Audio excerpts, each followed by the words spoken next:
ಪಾಂಡವರದು ತನ್ನೆಡೆಯ ನಂಜನ್ನು ನಿನ್ನೆಗೆ ರಚಿ ನಾಶದ ಅಟ್ಟಹಾಸದಲ್ಲಿ ನಿನ್ನೆಯ ಬೆನ್ನು ಚಪ್ಪರಿಸಿದನಲ್ಲವೋ ದುರುಳ ದುರ್ಯೋಧನನು ನೀ ಋಣವೆದ್ದು ಕಟ್ಟಿ ಸೆಳೆಯಿತು ನೀ ಕೊಟ್ಟ ಸರ್ಪ ಚುಂಬನ. ಓ ಪಾಂಡುನಂದನ, ಕುರುಕ್ಷೇತ್ರ ಯುದ್ಧವು ಕೃಷ್ಣನ ಕಾರಸ್ಥಾನಕ್ಕೆ ಸಾಕ್ಷಿಯಾಗಿದೆ ಅಲ್ಲದೆ ನಿನ್ನ ಶೂರತನಕ್ಕಲ್ಲ.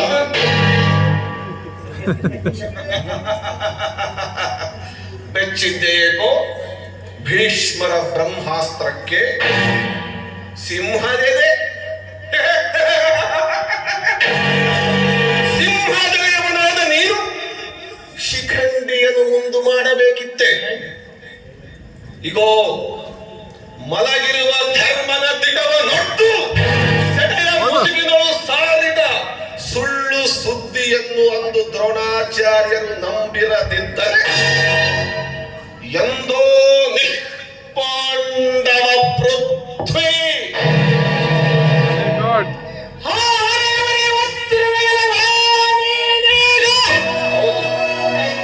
ಹೌದು ಅರ್ಜುನ, ಹೌದು. ಚಿಮ್ಮಿತ್ತು ರಕ್ತ ದ್ರೋಣರ ದೇಹದಿಂದ, ತೇಲುತ್ತಿತ್ತು ದ್ರೋಣರ ದೇಹ ರಕ್ತ ಜಲ ತೀರ್ಥದ. ಆ ನೋಟವನ್ನು ನೋಡುತ್ತಾ ಬಿಟ್ಟ ತುಸಿರಿನಿಂದ ಸಿಂಹವು ಸೇಡಿನ ಅಕ್ಷರಗಳು ನಿಷ್ಪಾಂಡವ ಪೃಥ್ವಿ ಎಂಬೀ ಅಕ್ಷರಗಳು ಸಂತೈಸಿತು ನನ್ನ ದ್ರೋಣರ ಶವಂಬಳಿಗೆ ಬಂತು. ಖಂಡನೆಗರ್ಹವಾದ ಈ ಪಾಂಡು ವಂಶ ಪ್ರವಾಹವನ್ನೇ ಖಂಡಿಸೆಂದು ನುಡಿಯಿತು ಹೆಣದ ಗಾಯ ತೆರೆದ ಬಾಯಾಗಿ.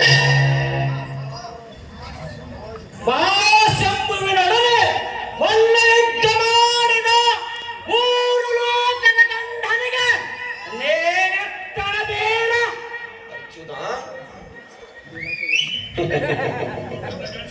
ಮೂರು ಲೋಕದ ಗಂಡ ಛತ್ರವ್ಯೂಹದಿ ನುಗ್ಗಿ ಛಲದಿಂದ ಛೇದಿಸದೆ ಅಭಿಮನ್ಯುವನ್ನು ಬಲಿಕೊಟ್ಟ ಭ್ರಷ್ಟ ಸಿದ್ಧನ ಯುದ್ಧಕ್ಕೆ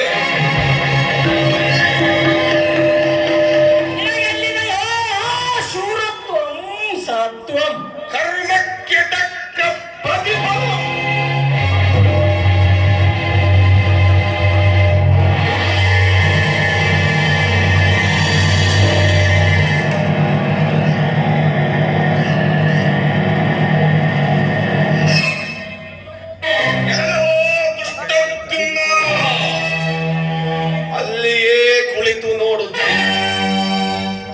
ಕುರುಕ್ಷೇತ್ರ ಯುದ್ಧದಲ್ಲಿ ನನ್ನ ತಂದೆಯ ಕತ್ತು ಕಡಿದಂತೆ ಇಂದು ಈ ಮೂವರ ಕತ್ತುಗಳ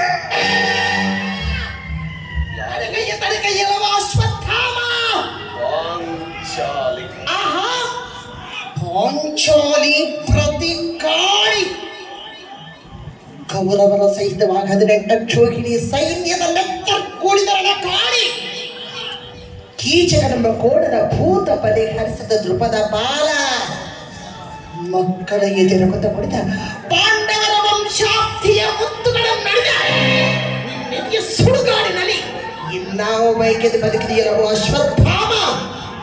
ನರಕದಿಂದ ನಡಗಿತು, ಕಠೋರ ಕಾರಣದ ಕೂಡ ಕಳವಳಗೊಂಡಿತು.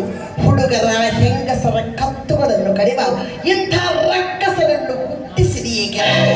ಸೃಷ್ಟಿಕರ್ತರನ್ನು ಶಪಿಸುತ್ತಿಗಳು ಈ ಭೂಮಿ ತಾಯಿ. ಶಪಿಸಲಿ, ಬೇಕಾದರೆ ನೀನೂ ಶಪಿಸು.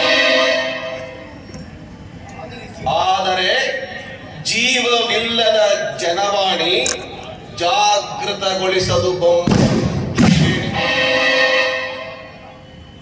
ಸ್ವಾರ್ಥದ ಹೊಟ್ಟೆಯೊಳಗಿಂದ ಹುಟ್ಟಿದ ನರಬೇಕುಗಳಬ್ಬರ ನೀರ್ಗುಳ್ಳೆಗಳು ಬಿಡಿದೊಡೆವ ಸಪ್ಪ. ಎಲೆ ಪಾಂಚಾಲಿ, ನಿಮ್ಮದು ಜಯಬೇರಿ.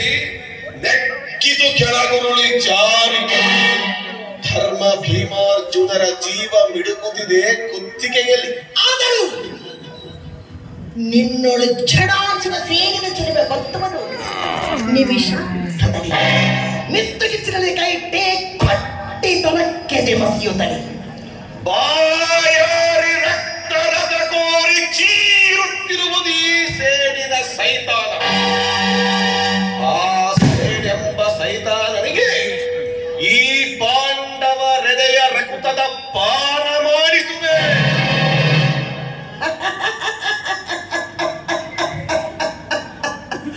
ಪಾಪ ಪಾಪ ಎಲ್ಲವೋ ಬಡಿಬಾರ್ದ ಬಿಲ್ಲಾಳವೇ ಈ ನಾರಿ ಮಾರಿ. ಈ ನಾರಿ ಮಾರಿ ನಾರಿ ಮಾರಿಯಾಗಿ ನನ್ನೆದುರಿನಲ್ಲಿ ನಿಂತು ನಾರಿಗೆ ನಾರಾಚಕಲೆ ಗೊತ್ತಿಲ್ಲ. ಏ ಗಾಡಿಗಾರ್ತಿ, ಗಾಡಿಗಾರ್ತಿಗೆ ಗತ್ತುಗಾರಿಕೆ ಇದ್ದರು ಬಿಲ್ವಿದ್ಯೆ ಇಲ್ಲ. ಬಿದುರಿನ ಬಿಲ್ಲು ಬಾಣಗಳನ್ನು ಮಾಡುವ ಹುಡುಗರಾಟ ಏನು ಬಿಲ್ವಿದ್ಯೆಗೆ? ನೀನೇನು ಬಲ್ಲೆ ಈ ಅಶ್ವತ್ಥಾಮನ ಶರಧಾನ?